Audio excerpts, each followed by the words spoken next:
कहानी का शीर्षक है सबसे ताकतवर कौन। रामलाल एक छोटा सा किसान था। उसके पास बहुत कम जमीन थी।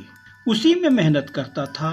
उससे जो उपज होती थी उसी से घर चलाता था। उसका एक बेटा था जिसका नाम था रतनलाल। रतनलाल बचपन में अपने पिता के साथ खेत में काम किया करता था, लेकिन रामलाल को यह अच्छा नहीं लगता था। वह चाहता था कि उसका बेटा पढ़ लिख कर अच्छा इंसान बने, अच्छा पद प्राप्त करे। इसके लिए उसे अच्छे स्कूल में पढ़ाना जरूरी था, लेकिन खेती से जो आमदनी होती थी उसमें यह संभव नहीं हो पा रहा था। अब रामलाल ने सोचा कि आमदनी बढ़ाने के लिए कुछ न कुछ और करना पड़ेगा। अपनी खेती भी नहीं छोड़ना चाहता था। वह समय निकालकर दूसरों के खेतों में काम करने लगा। उससे जो मजदूरी मिलती थी उसे वह अपने बेटे की पढ़ाई में लगा देता था और बेटा का नामांकन अपने ही गांव के स्कूल में करवा दिया। रतनलाल पढ़ने में अच्छा था। उसे पढ़ाई में मन भी लगता था। उसने अच्छे अंक से मैट्रिक पास किया। तब रामलाल ने उसे आगे पढ़ाने की सोची और पढ़ने के लिए शहर भेज दिया। लेकिन अब वह अपनी आमदनी से बेटे की पढ़ाई का खर्चा नहीं उठा पा रहा था, पर बेटे की पढ़ाई के प्रति लगन देखकर उत्साहित भी था, किंतु कोई उपाय नहीं सूझ रहा था। जितनी मेहनत कर रहा था उससे अधिक करने की हिम्मत नहीं जुटा पा रहा था। फिर भी उसने मन ही मन ठान लिया कि वह रतनलाल को पढ़ाएगा, खूब पढ़ाएगा। खर्चा के लिए कुछ न कुछ उपाय करना आवश्यक था। तब उसने सोचा कि क्यों न कुछ जमीन बेच दी जाए, और उसने ऐसा ही किया।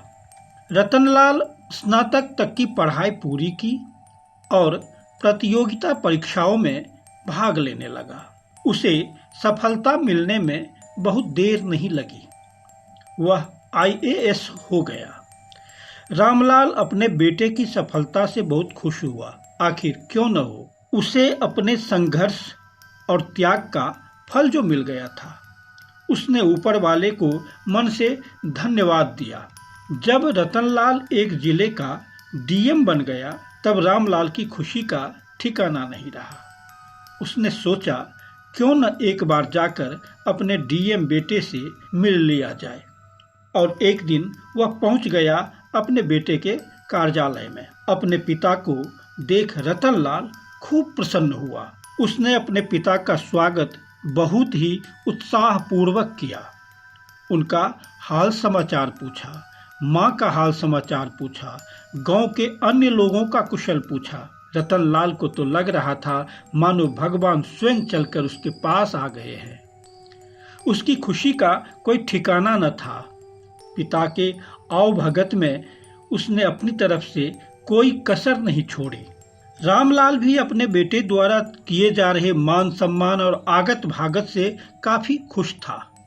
उसे अपने बेटे पर गर्व हो रहा था। भला हो भी न क्यों, इसी दिन को देखने के लिए तो वह तरस रहा था। रामलाल खुशी मन से बेटे से विदा लेकर चलने लगा तो रतनलाल के कंधे पर हाथ रखकर एक प्रश्न पूछ दिया। बेटा, एक बात बताओगे? हाँ पिताजी, पूछिए, रतनलाल ने उत्साहित होकर कहा। यह बताओ कि तुम्हारी नजर में अभी दुनिया का सबसे ताकतवर इंसान कौन है? रामलाल का प्रश्न था।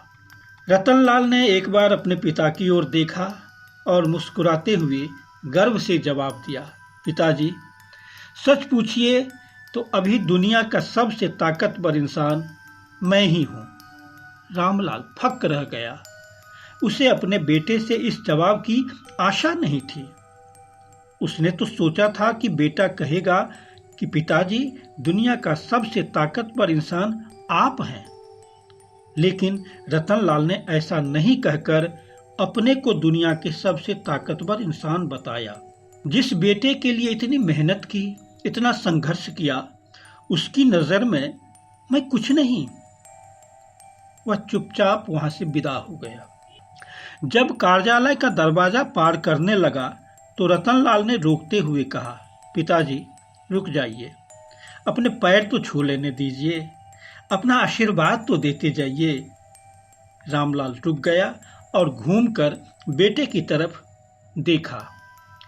बेटा मुस्कुराते हुए उसे ही देखे जा रहा था, आकर पैर पर झुकने लगा था, किंतु रामलाल ने उसे रोकते हुए कहा, मैं तुम्हें एक बार फिर पूछता हूँ, बताओ इस दुनिया में सबसे ताकतवर इंसान कौन है?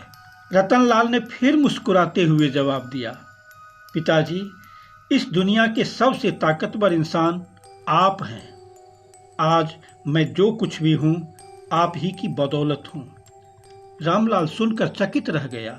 यह क्या, अभी कुछ कह रहा था, फिर अभी कुछ कह रहा है?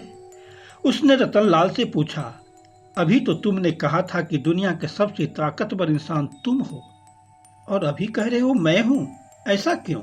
पिताजी, जब मैंने कहा कि दुनिया का सबसे ताकतवर इंसान मैं हूँ, उस समय आपका हाथ मेरे कंधे पर था, और जिसके कंधे पर पिता का हाथ होता है वह दुनिया का सबसे ताकतवर इंसान होता है। उस समय मैं ही था दुनिया का सबसे ताकतवर इंसान।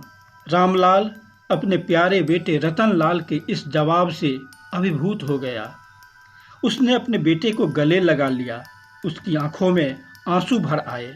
दोस्तों, यदि आपको यह कहानी अच्छी लगी हो तो कमेंट करके ज़रूर बताएं और चैनल को सब्सक्राइब करना न भूलें।